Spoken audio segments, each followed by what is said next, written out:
Hi, my name is Tony Haywood and welcome to my Backup Wii Games presentation. The first thing I want to cover is what I am going to be covering during this video. Basically three questions. First one is why back up our Wii games in the first place. Then I'm going to be looking at what are some of the current methods that people are using to back up their Wii games. And then ask the question, is there a better way? But if we look at the first question first, why back up our games? Pretty simple answer actually. We back up our games because it's expensive not to. The media, the discs that the Wii games come on is pretty fragile, and if you play them a lot, and as every Wii gamer that I know does play their Wii games a lot, you can get to a stage you get little scratches that start to accumulate on the disc, and then you can get to a stage where the disc just won't play anymore. If they don't play anymore, then you've got the choice of throwing them out and having to go and buy it again, and that can become an expensive process if you're doing that several times over. When you're paying up to $50, $60 for a Wii game, you don't want to be in a position where you've got to keep forking that out every 12-18 months when your discs become corrupted.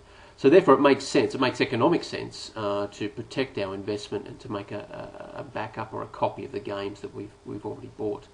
And I am stressing that we're making a copy of games that are already bought. I'm not talking about copying a game and then giving it to somebody else. That's software piracy, which is not what this is about.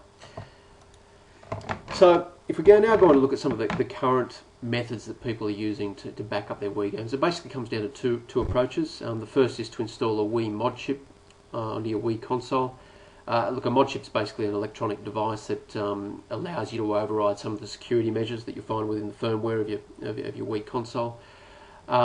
They do work. The problem lies in the fact that it requires a bit of technical expertise to put these in. It involves soldering the chip onto your motherboard.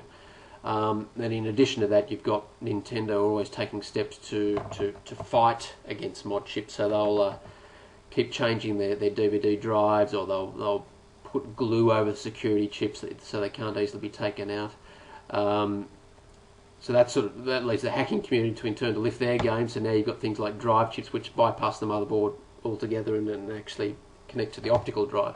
It doesn't really matter unless you're particularly adept with electronics. I'd suggest probably steering away using these yourself. If you want to use a mod chip, your best bet is to go to a shop that specialises in installing them and get them to do it for you. And you're probably looking at about $100 to $120, including the cost of the chip itself for them to do that. But you will be you'll be without your Wii console for a while.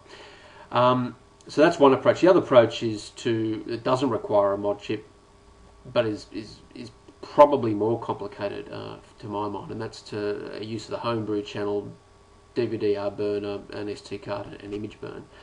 And with a combination of all those factors and going through a number of steps, you can basically get your Wii to a stage where it will read media as opposed to the official Wii media. So it's setting your Wii console up in such a way that you can get it so you can play copied or burn games on your Wii console. It works. It's this approach, though, the use of the homebrew channel probably costs less. When the fact homebrew channel is a freeware application, as is image burn. So the only thing you need to buy is the DVD burner plus the media, of course, the DVD discs as well as an SD card if you don't already have that.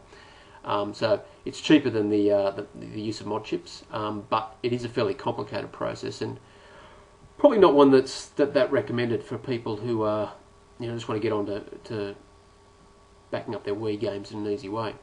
So I guess that leads us to the next question: is there a better way to do all this? A way that doesn't require breaking open your Wii console, which is what you need to do to install a Wii mod chip. That doesn't require the purchase of additional hardware, which is what you need to do if looking to go down the homebrew routes. You need to get a DVD burner. But I guess what we really want to know, is there a way that can be performed by anyone without advanced computing or technical skills? And I think that's what it really boils down to, because those first two approaches, the mod chip and the use of the homebrew channel, the DVD burner, they're reasonably technical approaches. And we're also looking for a way that isn't expensive. But I'm happy to say that I have found a way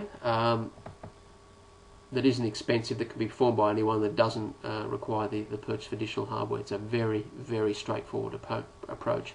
So if you head over to backupwii.net, I'll tell you all about it. Thanks for listening to my presentation.